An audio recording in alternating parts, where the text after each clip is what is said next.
A gute Woche. This afternoon, the Rebbe Zalgazunsen began to Farbrengen that we are in the middle of the 3 weeks. And as the expression goes, we always keep on referring to this period of time, beginning at Shivasa B'Tammuz and ending on Tisha B'Av. We always refer to it as the 3 weeks. Actually, we could refer to it as 21 days, which is the same. But nonetheless, we'll look in Svarim, and we'll look in Svarim and Halacha, and look how people refer to it, which is also something which we can rely on. This is how people are constantly referring to this concept, the 3 weeks. Why is the 3 weeks? Very rarely, the Rebbe says, is it mentioned in Svarim 21 days. It's always defined as a period of 3 weeks. And the truth is that the period of 3 weeks is something which really affects everyone. It affects men, it affects women, it affects children as well. A child that's growing up in a Yiddish house is also familiar that the 3 weeks is a different period than all year round. And this is something which has been going on not 1 year, and not 2 years, and not 3 years, not 10 years, and as the Rebbe says, not even 30 times 10. It's more than that we've been practicing all the various customs and laws regarding the 3 weeks. And nonetheless, we see by everyone, men, women, and children, everyone always refers to it as the 3 weeks. So we must say there's some sort of a hayra, some sort of significance in it. And as the Rebbe uses the expression, "V'hachai yitein el liboy," there is some hayra, some lesson in Avodas Hashem, which we can derive from the fact that this period is called 3 weeks and no other time. What is the union of 3? And also, let us look on the calendar. When do the 3 weeks begin? Notice that the 3 weeks begin in the 4th month. When we count from Nisan, Tammuz is the 4th month. And that is why the fast day of Shiva Asa B'Tammuz is referred to as Tzom HaRevi. One of the other definitions of referring to Shiva Asa B'Tammuz, besides referring to it by its date, the fast day of the 17th of Tammuz, we also refer to it as the fast of the 4th. What does it mean, the fast of the 4th? It's the fast day which is in the 4th month, in the month of Tammuz. Prior to Tammuz, we have the 3rd month, which is Sivan. What is outstanding in the month of Sivan? The fact that in the month of Sivan, that is when we got the Torah. If we look in Gemara, Masechta Shabbos, where the Gemara explains the entire concept and everything that has taken place regarding Matan Torah, the Gemara there tells us that Torah was given in the 3rd month. Because when we count from Nisan, Sivan comes out to be the 3rd month. Torah itself is composed of 3 components, 3 major components. Torah, Nevi'im, and Ksuvim. The Torah was given to a nation which is composed of 3 categories, Kohanim, Leviim, and Yisrael. Who was the one that received the Torah from Hashem and related it to Klal Yisrael? It was Moshe Rabbeinu, who was the 3rd in his family. So again we see that revolving Matan Torah, it is number 3, which plays a tremendous role. Now we say we are coming into a period of Bein HaMetzarim, into the period of the 3 weeks. This begins in the 4th month. What is the relation between the whole union of Matan Torah, which is taking place in the 3rd month, and the union of the 3 weeks, which is taking place in the 4th month? The relation is a very obvious one. The Rebbe continues. We know that everything that comes from Hashem is only good. The only thing is, at times we see the good, and at times we do not see the good until a certain amount of time passes. Sometimes it is a longer period of time, sometimes it is a shorter period of time. There's the concept of hiktim refuah lemako. Many times we find that the Rebishter creates the cure and creates a cure before he brings the disease. The same thing is regarding this entire concept of the 3 weeks relating to Matan Torah. Naturally, what has happened during the 3 weeks is something very undesirable. However, where do we get the strength to be able to hold out these inyanim that have happened the 3 weeks and not to live with it, but in other words to rectify it and see to it that this period of time of the 3 weeks from Shivasa B'Tammuz until Tisha B'Av, that this period of time should be, as the expression goes, Yehafchu Yamim Eilu L'Sasin L'Simcha, that these days should be converted from being sad days to being days of joy and happiness. Where does a Yid get a koyach for that? The koyach for that we get from the 3 which has taken place a month earlier. From the inyan of Matan Torah, which has taken place in the 3rd month, the fact that the Rebishter related the Torah to us and gave us Torah and shows us as his nation and everything else that has transpired regarding Matan Torah, this gives us our strength that we should be able to hold out the undesirable inyanim which come in the 3 weeks, and not to stick with it, chas v'shalom, but to rectify it and see to it that these days are converted to days of joy and happiness. Now we understand, the Rebbe says, very simple, why we refer to it as the 3 weeks rather than any other period of time. Because this concept of 3 comes in correspondence and relates to the inyan of 3 which has taken place a month earlier, the inyan of Matan Torah. And it is only with the koyach of Torah, which we got in the 3rd month, and all other inyanim of 3 that relate to Torah, as we just mentioned, it is only with this strength that we can hold out the undesirable inyanim that have happened in this period of this 21 days in the period of the 3 weeks. And that is why everything is extremely accurate. It's not stam in the Welt that these days are called 3 weeks without any reason. The reason for it is because we are eager to stress number 3, because it is only through another inyan of 3, which is actually the same inyan. They tie together both of these inyanim. Through the other inyan of 3, that we can hold out and survive these undesirable inyanim that have happened during the 3 weeks. But the Rebbe asks, here we keep on stressing the advantage of Torah as Torah is divided in 3 and how Torah relates to number 3. But we know that Torah relates to other numbers as well. First of all, Torah is divided into 5. There are the 5 Chumashim. Not only that, Torah is divided into many more numbers. We have 60 Shishim Mesechtes and Shas. So it's another division in Torah, how Torah lends itself to be divided by 60. If we want to go back the other direction, we will find how Torah is divided by 2. Right at the very initial step, when the Rebishter gave us the Torah, he gave it to us on the Luchos, and the Luchos were Shnei Luchos Abris. The Luchos were divided on 2. Their first 5 commandments are on the first of the Luchos, and it is the second 5 commandments, the other 5, which altogether total 10, which is on the second one of the Luchos. So we see that Torah lends itself to be divided with many numbers. Why do we stress so much here the importance how Torah is divided by number 3? To explain this, the Rebbe says, explanation is a very obvious one.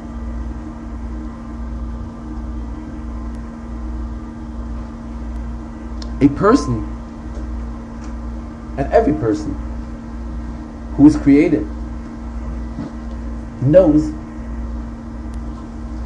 of himself that he was created, and the goal of a person's creation is to serve his master, and he knows he was created by the Rabbeinu Shalom, who is his master. So we have the person, the one who was created.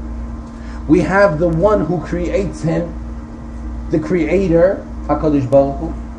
And then every person is created to fulfill his duty and his mission in this world. And in order for him to fulfill his duty and his mission here on this world, he has to get involved with other people as well. So in other words, when we're bringing out the first basic and fundamental realization which every person comes to understand, when a person takes a little in-depth thought, what is the whole goal of creation and why the Rebbe created a person on this world, immediately he winds up with number 3. Why? Because he thinks of himself, and the Rebbe says this is only natural within a person. It's not an Indian of gaiva or something like it. This is only natural that every person thinks first and foremost about himself. Then he realizes that he was created by HaKadosh Baruch Hu, and when he realizes that he was created by the Rebbe to fulfill a mission here in this world, this automatically involves him how he has a shaykhs to a third Inyan, which is a person or his accomplishments or his achievements, whatever he has to accomplish here on this world. The Mela the Rebbe says, when we're talking about numbers and we're looking what is the most popular number, b'shaykhs to Torah, it is definitely number 3. Because this is the first thing which comes to our mind when we begin to think about reason of person's creation and what a person has to accomplish on this world. And a person realizes that he cannot remain to himself, but he has to utilize his influence on others as well and reach out to other people as well. When a person realizes all this, what is the first number that comes to his mind? It is number 3. Because it's the person, his creator, and his accomplishments, or the people who he's reaching out to. And here the Rebbe says, this Inyan also has a shaykhs to the Mishnah in Pirkei Avos, to the Inyan of Pirkei Avos, which we recited this afternoon after Mincha. Right away in the beginning of the first Perek, what do we read about? We learn the Ha'emidu Talmidim Harbe. We are told that we have to put up many disciples. Now here the Rebbe stressed, what's the word many? What's meant Harbe? When we're using the definition of Harbe, Harbe in other words means Ein Sof, an unlimited amount. Otherwise, Mishnah could have used various expressions which we find, which usually lend themselves to describe many, many disciples. I mentioned an expression, it's on the tip of my tongue, where we find an expression referring to large groups, large segments of people. Nonetheless, this expression is not used here. Here the Mishnah uses the expression, Ve'emidu Talmidim Harbe. What's the pshat Harbe? Asach, many. Many meaning unlimited. Any Talmud, any person, one has an opportunity to reach out to, and he does not, then he is not fulfilling the instruction of Mishnah, which the Mishnah is telling us, V'hamidu Talmidim Harbe. It is our goal and our responsibility and our obligation to put up many Talmidim. And many is a definition which does not lend itself to numbers. It can keep on going and going and going, and will still be in the category of many.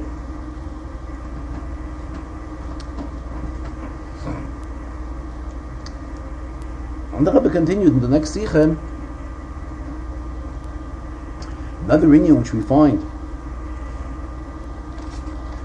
this week's Pirkei Avos is the Mishnah, where the Mishnah says, Hadei goyle lemekoim Torah. Mishnah talks about the advantage of one going into exile to go ahead and study Torah. But it says that this Mishnah is an opportune Mishnah to refer to those people that have left their homes and came to spend a Shabbos in the 3 weeks here with us. A person leaves his comfort, his home, and when a person leaves his home and goes away elsewhere, it can be compared to the concept of Goyla, the concept of Golus, of exile. Rabbi says this is something which is extremely appreciated, especially, Rabbi refers to it,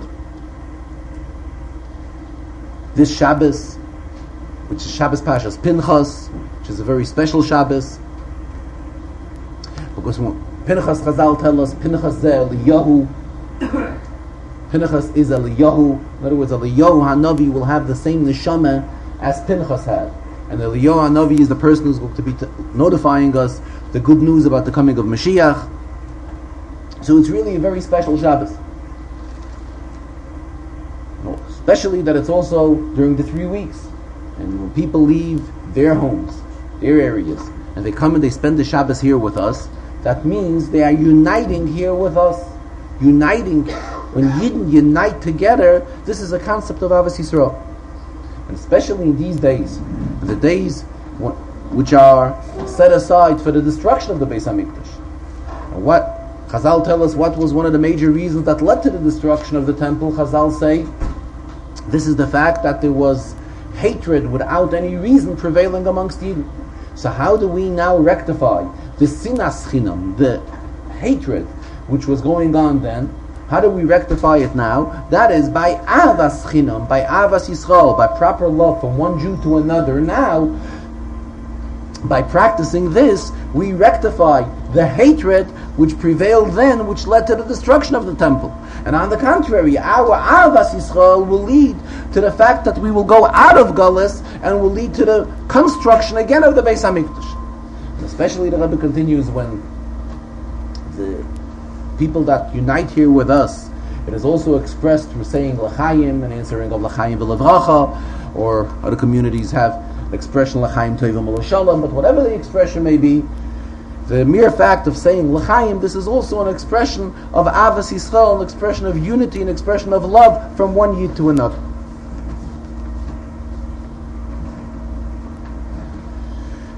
It was here in the Farbrengen, the Rebbe also, as it's customary, the Rebbe also explains a Zohar in this week's Sedra, the commentary of the Rebbe's father on the Zohar. So in this week's Sedra, he also brings out, discusses a matter which we mentioned earlier, that Klal Yisrael is divided into 3 groups, into 3 segments. There are Kohanim, Leviim, and Yisraelim. Now the Zohar of this week's Sedra says, not only that, but every Yid within himself also has a part of a Kohen, a part of a Levi, and a part of a Yisrael. The Zohar brings out that the head of the person, his brain, his intellect, his mind, is compared to a Kohen. His heart, that is the inyan of Levi that he has within him. And his guf, the body of him, that is the inyan of Yisrael. He also brought out how the words Kohen, Levi, and Yisrael compose the word Keli, which means a complete vessel. In other words, when is one a complete in the level of completeness, that is when he possesses within himself all of these 3 inyanim, Kohen, Levi, and Yisrael. And as the Rebbe explained in the commentary of his father, also a diuk, explaining various expressions in the Zohar relating to this particular matter.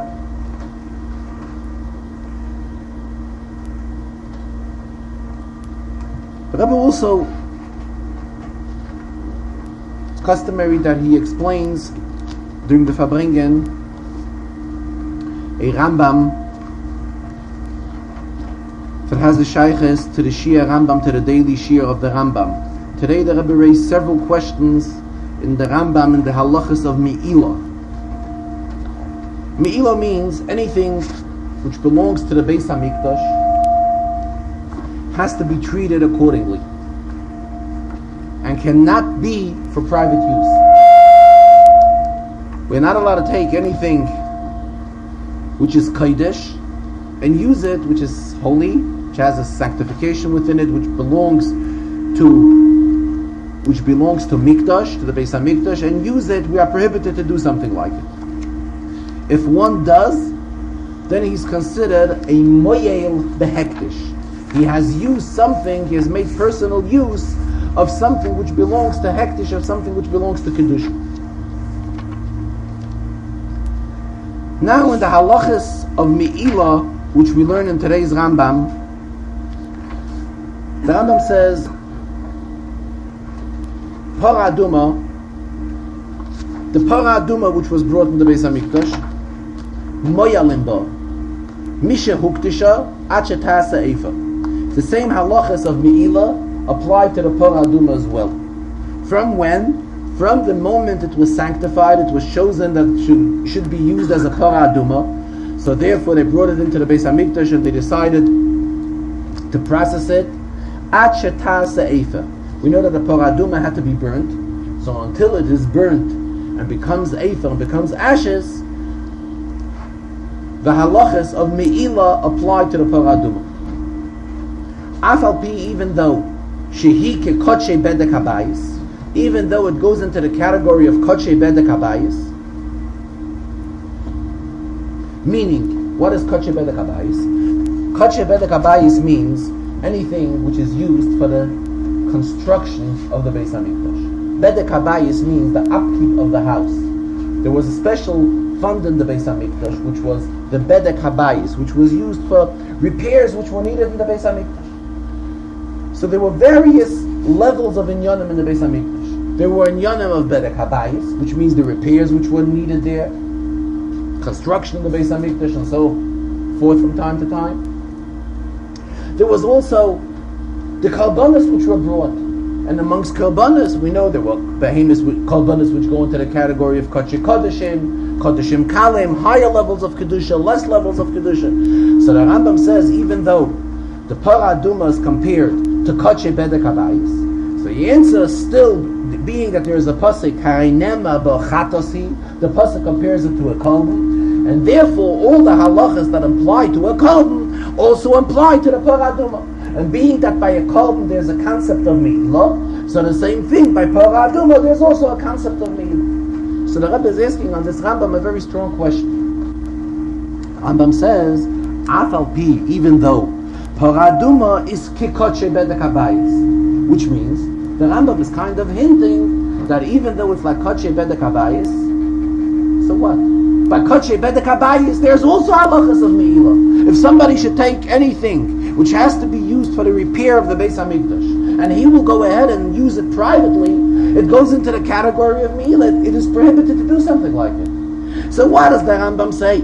Afal pi shehi kodesh bedek habayis, even though it is like kodesh bedek habayis, haraynema b'chatasi, and it is only because of the pasuk chatasi that puts it into the category of other karbanos, and that is why the halachas of me'ilah apply to a parah aduma, even if it goes into the category of kodesh bedek habayis. Kodesh bedek habayis also have the halachas of me'ilah. This is one question which the Rebbe asked, which is something which we have to understand in the Rambam. Then the Rambam goes on, utnai bezdnu, here's a condition of bezdn, shelo yimel adam be'efach hapar. We just learned that the halachas of me'ilah apply to parah aduma from the moment it was sanctified until it is burnt. But after it is burnt and becomes ashes, and these ashes have to be used and be sprinkled on a person, on the one who is tamei, who is not tahir, and they are sprinkled upon him, and through the ashes of the parah he becomes tahir, he does become pure.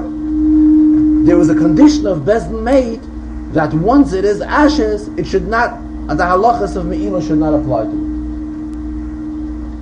So if we look into the Kesef Mishnah, was one of the commentaries on the Rambam, he refers to a Gemara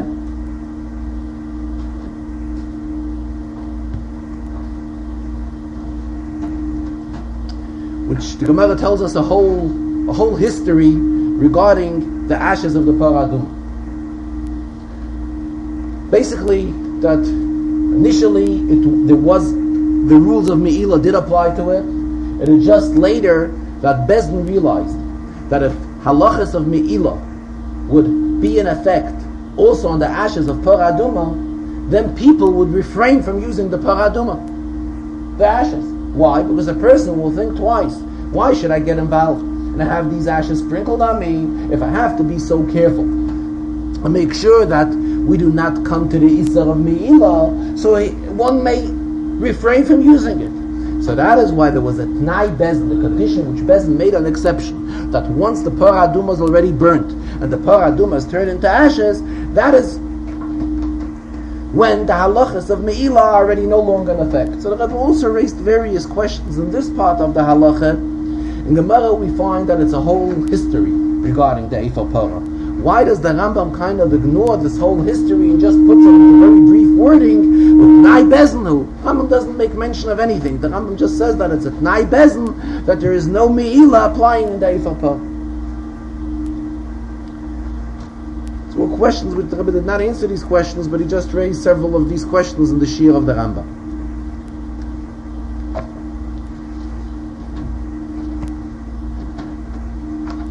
Going back to the Inyan of the 3 weeks, Rebbe says we can also say that in this week's Sedra, which is Pashas Pinchas, right at the beginning, we also find the stress of number 3. If the Torah begins, Pinchas, Ben Elazar, Ben Aaron HaKohen. So again we are counting Pinchas, Elazar, and Aaron. And we must say that this is accurate. The Rebbe says, let us go back a few weeks ago, when the Torah goes and lists Korach's family. So the Torah says Korach, Ben Yitzhak, Ben Kahas, Ben Levi, goes back more than 3 generations. And in fact, Rashi gives us a reason, taken from Chazal, why it is also not mentioned that he was the son of Yaakov. So we see there that if not for a special reason, it would have been mentioned that Korach is a descendant of Yaakov as well. It comes here in Pashas Pinchas, we go back 3 generations. Pinchas, Ben Elazar, Ben Aaron HaKohen. So we see that all inyanim are extremely accurate. Just like by Korach it is accurate how far back we trace back, how far we trace the family of Korach. Same thing here. Rabbi says Pinchas, Elazar, and Aaron, each one of them are separate inyanim in Avodas Hashem. And why do we list 3? Pinchas, Elazar, and Aaron. Again, what does this show us? Also how the inyan of 3 has a shaykhus to the 3 weeks. Incidentally, Pashas Pinchas is always read during the 3 weeks between Shavas B'Tammuz and Tisha B'Av. It always comes out that way.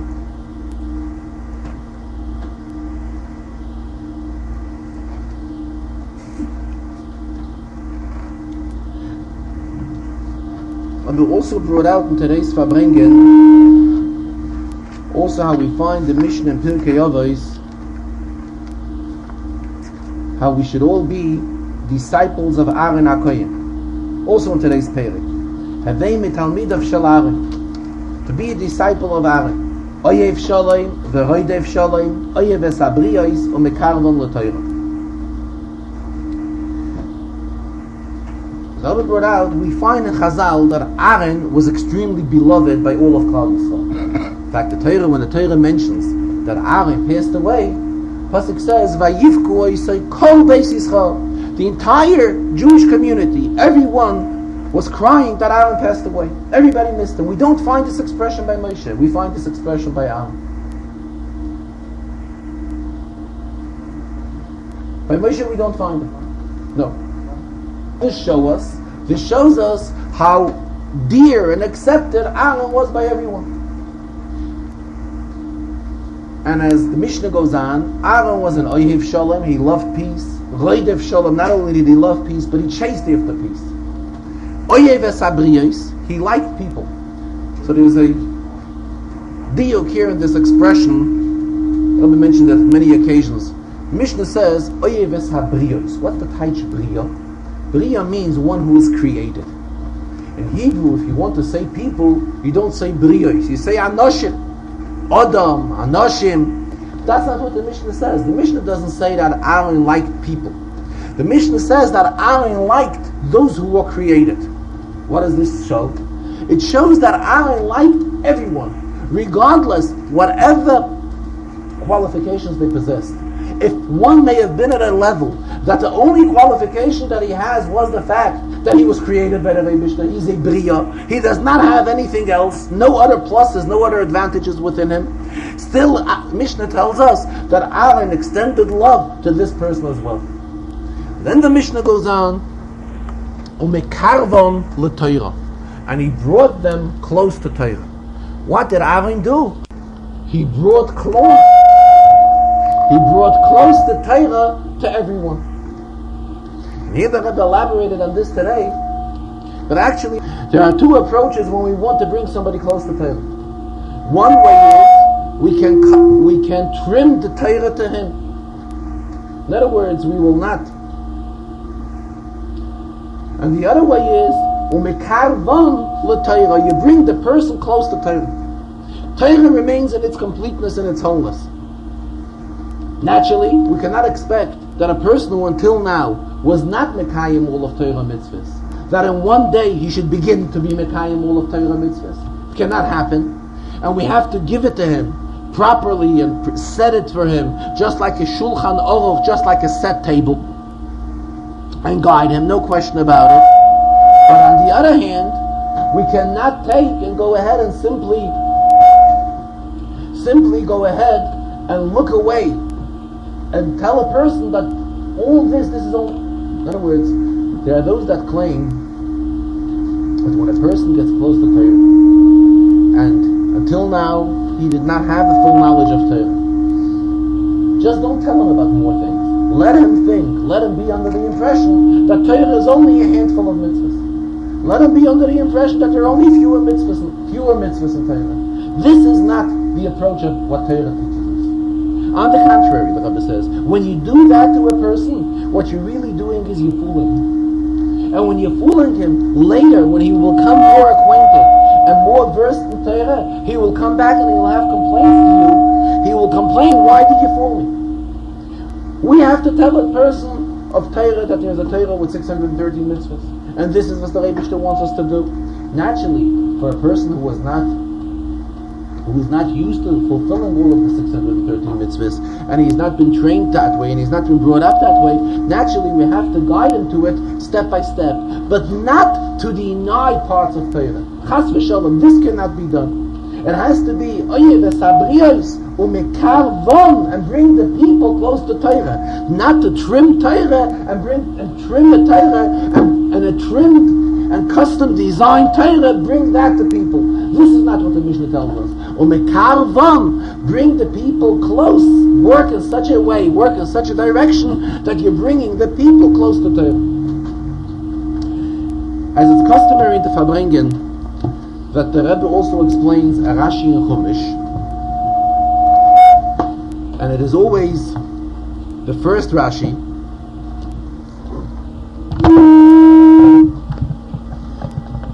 Recently, in other words, it is the first Rashi. Since the beginning of this week's Sedra, where the pasuk says, Pinchas ben Elazar ben Aaron HaKohen has removed the temper of has calmed the temper of Hashem, Heishev es Chamosi mal b'nei Yisrael. And the Torah is telling us the reward what Pinchas is getting. So Rashi is explaining Pinchas ben Elazar ben Aaron HaKohen. Why does the Torah here have to tell us exactly who Pinchas was? He was the son of Elazar and a grandson of Aaron. So Rashi tells us, Lefi shahayu hashvatim mevazim moiseh. The other tribes were embarrassing Pinchas, and they were telling him, Hareisim, did you see? Ben Puti ze shepitem avi imoy agolem la'avodah zarah.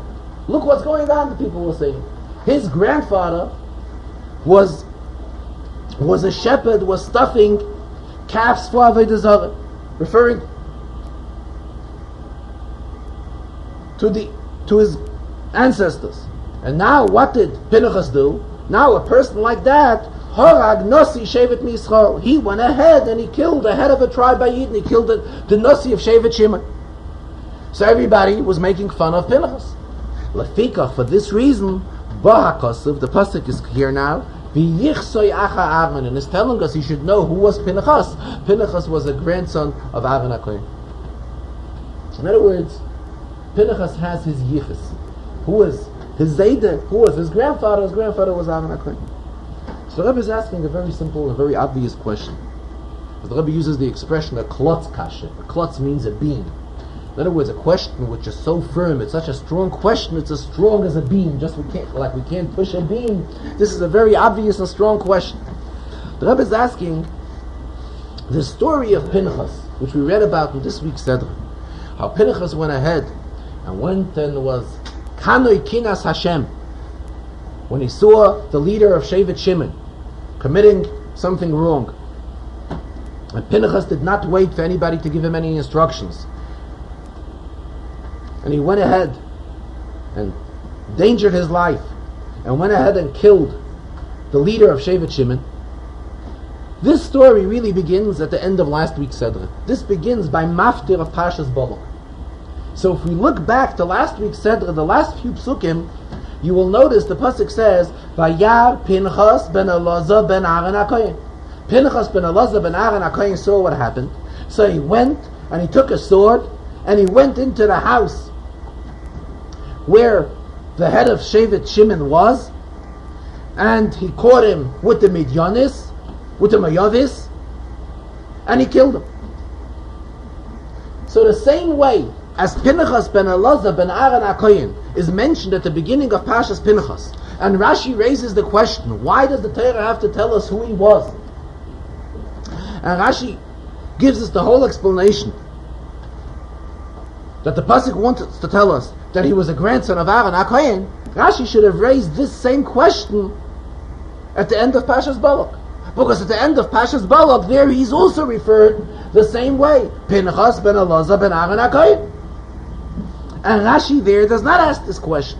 Where does Rashi ask it? He waits at the beginning of Parshas Pinchas, and this is where he asks it. So the Rebbe is explaining what has really happened here at the time where Pinchas jumped out as the one and only member of Klal Yisrael that went ahead and felt that he saw something wrong happening, and he didn't ask any questions, didn't take him to Bezdin, or didn't go, but he was, as Gemara, there's the expression, Haboyel Aramis Kanoyim Poigenboy. What happened here was, the Nasi of Shevet Shimon was Mizana with a Goye, so the halacha is, Kanoyim Poigenboy, somebody who feels a Kanoy. A Kanoy means somebody who feels ufgekocht,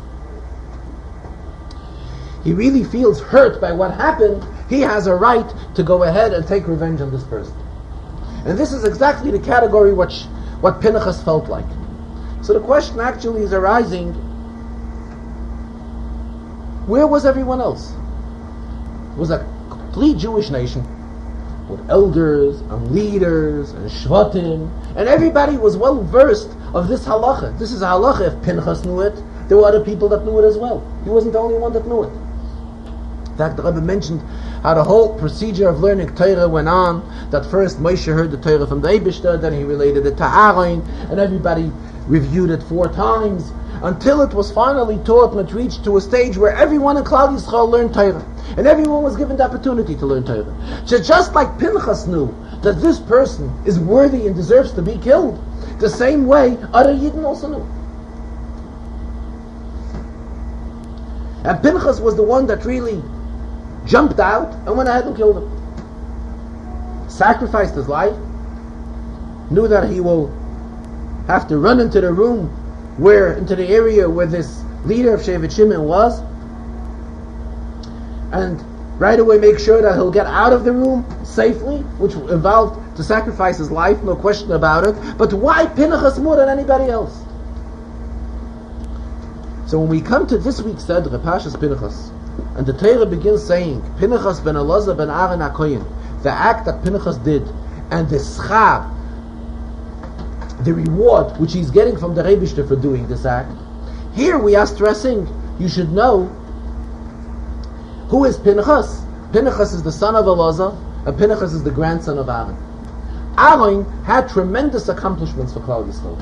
As we just mentioned earlier, Aaron was loved by all of Klal Yisrael. In fact, we know that the clouds which the Yidden had throughout all the 40 years which they were wandering in the Midbar, the clouds protected them and made sure that nobody was able to harm them. This came in the merit of Aaron. So we see that Aaron, even earlier, even going back to Mitzrayim, the minute the Rebishter appointed Moshe Rabbeinu that he should go ahead and get the Yidden out of Mitzrayim, he told him, make sure that whatever you do, make sure that Aaron has a share, and Aaron, you involve Aaron in whatever you do. So we see that Aaron, from step to step, right from the beginning, was tremendously involved with Klal Yisrael. And it was in the merit of that fact that Pinchas was a descendant of Aaron And that is why he was the one that was zeiche, he was the one that was fortunate to go ahead here as well and be the one that will protect the covenant of the Rebbeinu.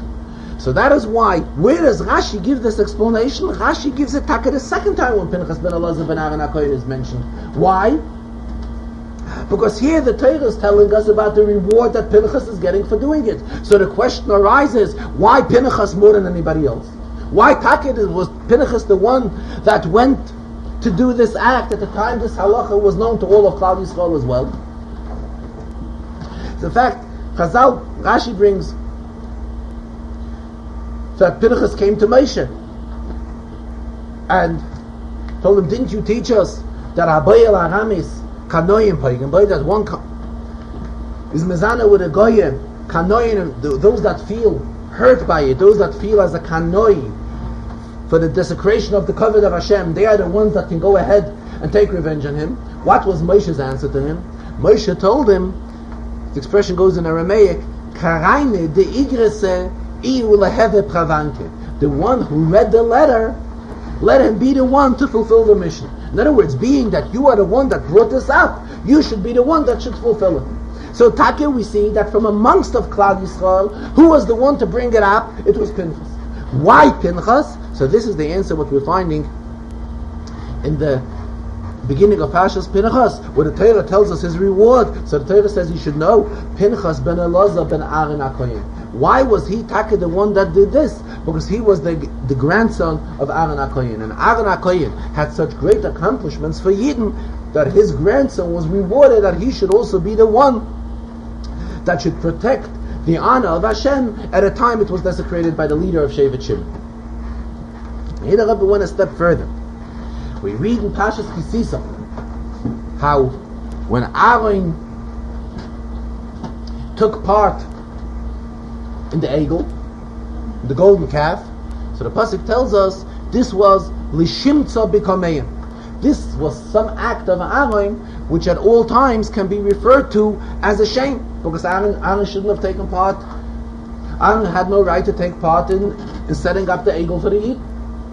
So now when it came to this act, how Pinchas, the grandson of Aaron, went ahead and did something where he wanted to protect the covenant of Hashem, but it really antagonized many people of Klal Yisrael. So the Yidden began screaming. The Rebbe used the expression, Yidden began screaming, aha, look what happened. He's the grandson of Aaron. Aaron caused us problems in his times when he was the one that was involved with the eagle, and now we are getting into problems through his grandson. So the pasuk is telling us no. Pinchas ben Elazar ben Aaron HaKohen. He is Taka, grandson of Aaron HaKohen, but not chas v'shalom on a problematic side. From the good part of Aaron, from the positive part of Aaron, and it is through the merit of the positive part of Aaron, which is what gave him this chus that he should be able to be in such a position. The Rebbe concluded to each and every one of us that we're all in a level, in the situation of Kraine de Igrese Iu Leheve Pravanke. We are all the ones that have read the letter. What's the pshat? We have read the letter. We are all, as the Rebbe used the expression, though we are all Chassidim, and we all have learned Siches, and Mamorim, and Kunteresim, and Memela, we know what is demanded from us. And therefore, just like Moshe told Pinchas, Karaine de Igrese Iu Leheve Pravanke, the one that reads the letter, he should go ahead and fulfill its mission. The same thing to each and every one of us. We have all read the letter, and there's a mission which we have to fulfill. And what is the mission? Just like by Pinchas. What caused and led Pinchas to do this act? The fact that he wanted to separate a Yid from Goyishkeit. The same thing we have to do at the spiritual level now. It is our obligation to make sure that a Yid and each and every Yid, beginning from Yiddish Kinder, are separated from Goyishkeit. A Yid is vidilonu min ha'amim. We are a separate nation. The Rebbe has chosen us. We are the chosen nation, and therefore we have to make sure. The Rebbe referred again to what he has spoken about last week, that it's extremely advisable to proclaim this year as the year of the Jewish child. By this meaning this should be a year where we should specially see to it to reach out to every Jewish child, to every Jewish boy and girl, and make sure that they get a proper Jewish education. And this is our mission. To fulfill it, just like Pinchas in his times, us nowadays, to see to it that we separate Yidden from Goyishkeit, and that Yidden remain purely as the Ata v'Chartonu Mikol Ha'amim, the chosen nation which the Rebbeinu has chosen from amongst all nations, and the Kedusha and the sanctity which the Rebbeinu has instilled in this nation. The Rebbe concluded, may we have a gesunte summer, a healthy summer, a pnimistic summer, and a chassidish summer. And when it's customary that the Rebbe always reminds to make a bracha achreina, the end of the Farbrengen. So the Rebbe, when he reminded to make a bracha achreina, he said, and it should also be a bracha achreina on the Golus.